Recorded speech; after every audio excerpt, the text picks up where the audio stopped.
Assalamualaikum warahmatullahi wabarakatuh. Halo teman-teman, apa kabar? Semoga semuanya dalam keadaan sehat dan tetap semangat ya.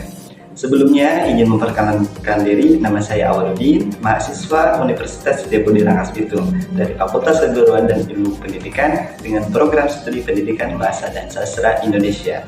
Nah, dalam video ini saya akan membahas tentang konsep dasar pendidikan dalam mata kuliah Ilmu Sosial dan Budaya Dasar, di mana video ini dibuat untuk memenuhi tugas dari mata kuliah Ilmu Sosial dan Budaya Dasar, yang mana diampu oleh ibu dosen kami yaitu Ibu Sri Purwantiningsih MPD. Untuk itu, mari kita langsung ke videonya saja. Nah, konsep dasar pendidikan. Teman-teman, pendidikan itu punya peran yang sangat penting dalam kehidupan kita. Nah, pendidikan di Indonesia berlandaskan Pancasila dan Undang-Undang Dasar 1945. Tujuan utamanya adalah untuk mengembangkan kemampuan peserta didik agar menjadi manusia yang beriman, bertakwa, berakhlak mulia, sehat, berilmu, kreatif, mandiri, demokratis, dan bertanggung jawab. Nah, jadi kalau dipikir-pikir, keren banget ya. Pendidikan itu bukan cuma soal sekolah dan nilai tentunya, tapi juga soal membentuk kepribadian kita sebagai warga negara yang baik. Poin selanjutnya adalah definisi pendidikan menurut tokoh.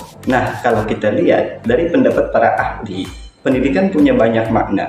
Menurut John Dewey, pendidikan adalah proses pengalaman sepanjang hidup. Jadi, belajar itu nggak hanya di sekolah, tapi di mana saja dan kapan saja, selama kita terus mengalami dan bertumbuh. Itu menurut John Dewey.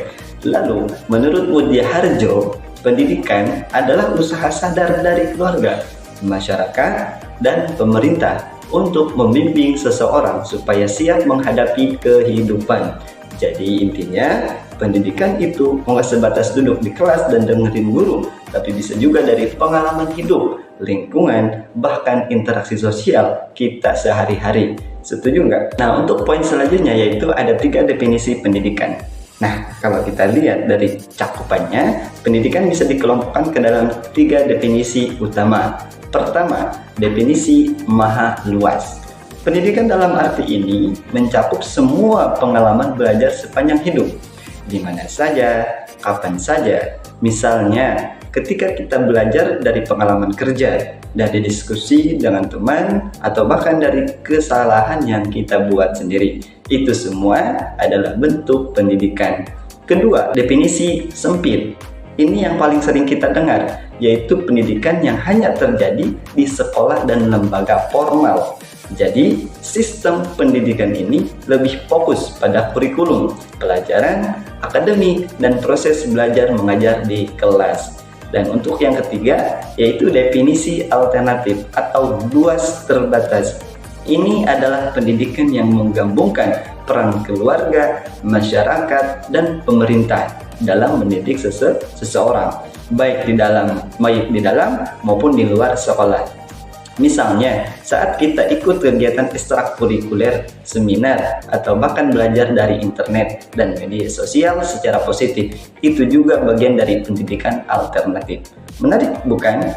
Nah, kalau kita sadar bahwa pendidikan itu sebenarnya ada di mana-mana dan relatif kapan saja untuk waktunya. Nah, jadi untuk kesimpulannya, kita bisa simpulkan pendidikan dalam arti luas adalah semua pengalaman hidup yang membentuk kita, terjadi kapan saja dan di mana saja. Pendidikan dalam arti sempit adalah yang kita jalani secara formal di sekolah atau di perkuliahan, universitas, dan lain sebagainya.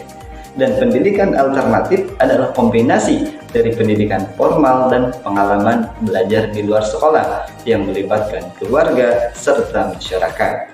Jadi, nggak ada alasan buat kita sendiri berhenti belajar, karena pendidikan itu ada di sekitar kita, asalkan kita mau membuka diri dan mengambil pelajaran dari setiap pengalaman. Nah, itu dia pembahasan dari saya tentang konsep dasar pendidikan. Semoga bisa menambah wawasan teman-teman ya. Kalau ada pertanyaan, boleh banget tuh ditulis di komentar atau langsung kita diskusi bareng. Terima kasih sudah menonton. Sampai jumpa di video saya selanjutnya. Wassalamualaikum warahmatullahi wabarakatuh.